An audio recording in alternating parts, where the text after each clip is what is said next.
नमस्कार दोस्तों, आप सभी का स्वागत है हमारे YouTube चैनल VCS एकेडमी पर। और आज की इस वीडियो में हम कक्षा 10 से संबंधित वीडियो लेकर आए हैं।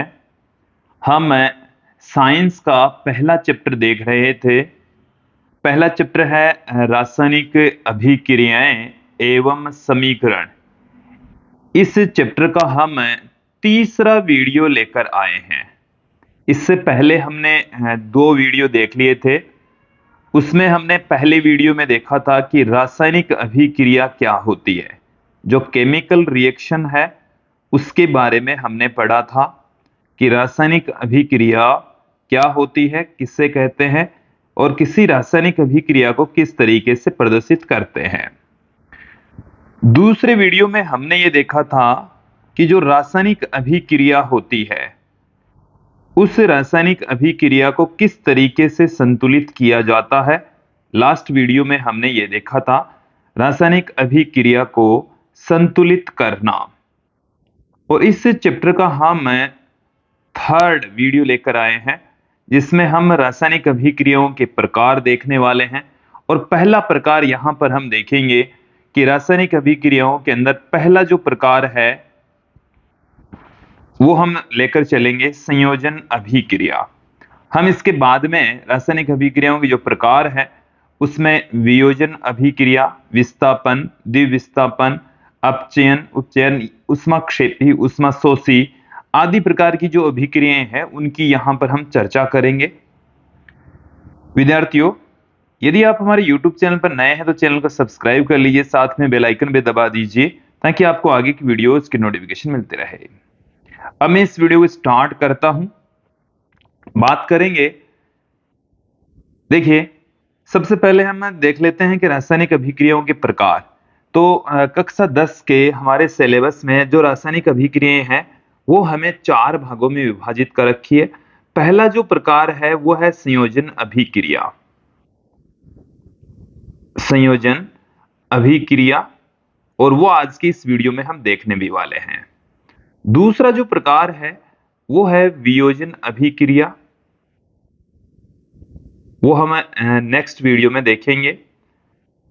साथ में तो तीसरा प्रकार है वो है विस्थापन अभिक्रिया। विस्थापन अभिक्रिया, और जो चौथा प्रकार है वो है द्विविस्थापन अभिक्रिया। द्विविस्थापन अभिक्रिया।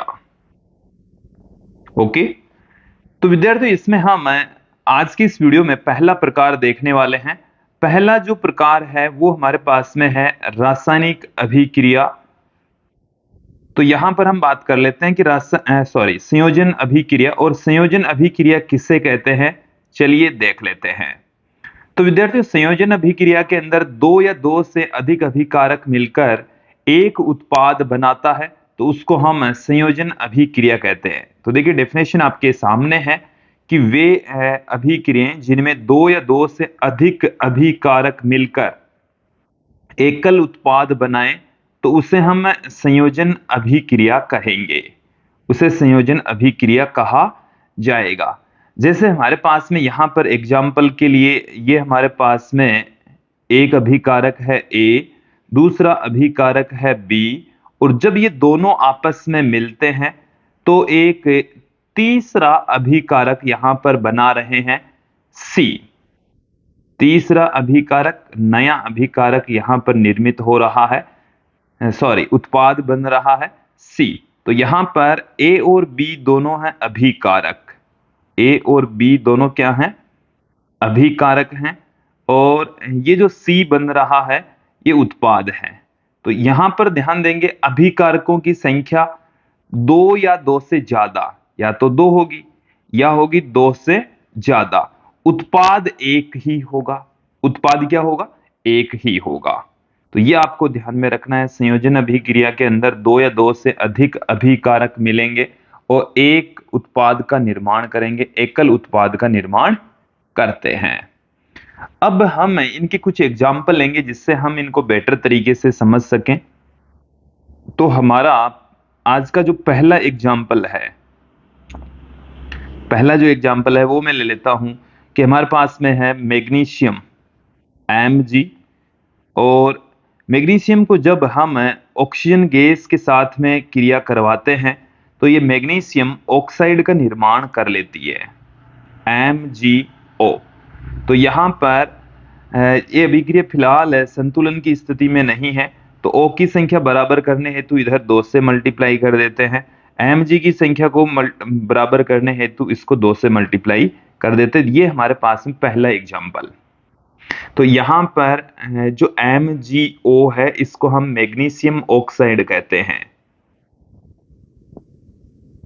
मैग्नीशियम ऑक्साइड इसको कहा जाता है। अन्य एग्जाम्पल और ले लेते हैं यहां पर हम, जैसे मैग्नीशियम को हम क्लोरीन से क्रिया करवा दें, क्लोरीन गैस से क्रिया करवा दे तो ये हमारे पास में मैग्नीशियम क्लोराइड का निर्माण कर लेगा, MgCl2 का निर्माण कर लेगा। तो इसको भी आप ये एज इट इज संतुलन की स्थिति में है। जैसे सोडियम को हम यहाँ पर क्लोरीन गैस से क्रिया करवा दे तो ये भी सोडियम क्लोराइड का निर्माण कर लेता है। तो यहाँ से इसको संतुलित करने हेतु हमने ये कुछ एग्जाम्पल हमने दे दिए। कुछ एग्जाम्पल हमारे नोट्स से भी आपको मिल जाएंगे, उन्हें भी हम देख लेते हैं। चलिए, कोयले का दहन। देखिए, कोयले का जो दहन होता है उसमें क्या है, कोयले के दहन में कार्बन, हमारे पास में है कार्बन, यह है कोयला, और दहन होगा ऑक्सीजन की उपस्थिति में। दहन की जो प्रक्रिया है वो ऑक्सीजन की उपस्थिति में ही होगी। तो कार्बन और ऑक्सीजन आपस में मिलकर क्रिया करके CO2 गैस बना लेते हैं, CO2 का निर्माण कर लेते हैं। तो कार्बन ऑक्सीजन आपस में मिलेंगे और CO2 का निर्माण कर लेंगे, कार्बन डाइऑक्साइड गैस बना लेंगे। तो यहां पर आप देखेंगे कि ये जो कार्बन है, ऑक्सीजन है, ये दोनों ही अभिकारक हैं, दोनों अभिकारक हैं, और दोनों अभिकारक आपस में मिलेंगे तो यहां पर एक उत्पाद का निर्माण करेंगे, एकल उत्पाद का निर्माण करेंगे, CO2 का निर्माण करेंगे। दूसरा एग्जाम्पल यहां पर हम देख लेते हैं, जल का निर्माण। तो देखिए, जल H2O होता है, और इस जल का निर्माण कैसे होगा, यदि हम हाइड्रोजन गैस लें, ऑक्सीजन गैस लें, और दोनों जब आपस में मिलेगी, हाइड्रोजन गैस तथा ऑक्सीजन गैस, तो यहां पर H2O का निर्माण हो जाएगा। तो यहां पर भी आप देखेंगे कि हमारे पास में दो अभिकारक हैं, अभिकारकों की संख्या हमारे पास में यहां पर भी दो है, एक हाइड्रोजन गैस है तो दूसरी ऑक्सीजन गैस है, और उत्पाद है वो एकल उत्पाद का निर्माण होता है। यहां पर उत्पाद के रूप में जल बनता है। क्लियर? तो जैसे कि हमने पढ़ा है कि संयोजन जो अभिक्रिया होती है इसके अंदर दो अभिकारक आपस में मिलते हैं या दो से अधिक अभिकारक आपस में मिलते हैं और एकल उत्पाद का निर्माण करते हैं। तो यहां पर ये एकल उत्पाद बन रहा है, CO2 भी एकल उत्पाद बन रहा है। नेक्स्ट एग्जाम्पल की ओर बढ़ते हैं। देखिए, ये हमारे पास में CaO, कैल्शियम ऑक्साइड इसको कह रहे हैं। H2O के साथ में जब ये क्रिया करेगा तो ये कैल्शियम हाइड्रोक्साइड का निर्माण कर लेगा, इसको हम कहते हैं भुजा हुआ चूना। देखिए, इनको पहले मैं क्लियर कर देता हूं, इनके जो रासायनिक नाम है वो मैं थोड़ा सा क्लियर कर देता हूं। CaCO3, CaCO3 इसको हम कहते हैं कैल्शियम कार्बोनेट, कैल्शियम कार्बोनेट इसको कहा जाता है CaCO3, इसे कैल्शियम कार्बोनेट कहते हैं। क्लियर? इसे हम चूने का पत्थर भी कहते हैं, चूने का पत्थर, और ये माइंस में आपको मिल जाएगा, पत्थर है, चूने का पत्थर है, CaCO3 कैल्शियम कार्बोनेट कहते हैं, चूने का पत्थर कहते हैं। और देखिए, जब इस चूने के पत्थर को हम गर्म करते हैं तो इसमें से CO2 बाहर निकल जाती है, गर्म करेंगे तो CO2 बाहर निकल जाएगी, CaO रह जाएगा जिसको हम कैल्शियम ऑक्साइड कहते हैं। CaO जिसको हम कैल्शियम ऑक्साइड कहते हैं। तो जब हम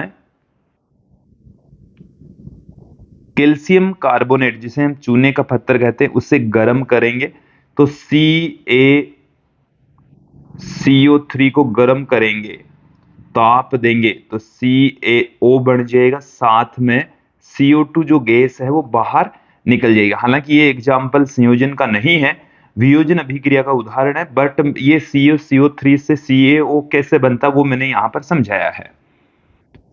तो ये जो CaO है वो कैल्शियम ऑक्साइड है, ये है बिना बुझा हुआ चूना, बिना बुझा चूना। जो कड़ी आती है सफेदी करने हेतु, मकानों के सफेदी करने के लिए जो हम कड़ी यूज में लेते हैं, वो पत्थर के रूप में जो कली होती है वो यहाँ पर कैल्शियम ऑक्साइड होती है जिसको हम बिना बुझा हुआ चूना कहते हैं। अब देखिए जब इस CaO पर जो कि बिना बुझा हुआ चूना है, बिना बुझा हुआ चूना है, इसके ऊपर हम जल डाल दें, क्या डाल दें, जल डाल दें। यहां पर हम यदि इसके ऊपर जल डाल दें तो विद्यार्थियों ये हमारे पास में एक जलीय सॉल्यूशन बन जाएगा। यहां पर देखो AQ लिखा हुआ है, AQ यहां पर एक्वस सॉल्यूशन को बता रहा है, इसको हम जलीय विलयन कहते हैं, जलीय विलयन। तो जलीय विलयन बनता है और इसी को ही दीवारों पर की जाती है। यह है सफेदी, पानी में घुलने के पश्चात जो पत्थर है वो कड़ी वाला पत्थर ये है, और जो दीवारों पर की जाएगी वो है CaOH का होल ट्वाइस, कैल्शियम हाइड्रोक्साइड कहते हैं इसको, CaOH का होल ट्वाइस, इसको हम कहते हैं कैल्शियम हाइड्रोक्साइड, कैल्शियम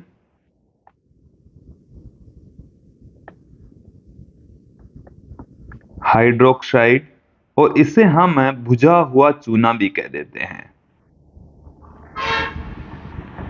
बुझा हुआ चूना, क्योंकि इसके ऊपर आपने पानी डाल दिया, बिना बुझे हुए चूने के ऊपर आपने पानी डाल दिया, जल डाल दिया, तो जल डालने के बाद में ये बुझा हुआ चूना हमें प्राप्त होता है।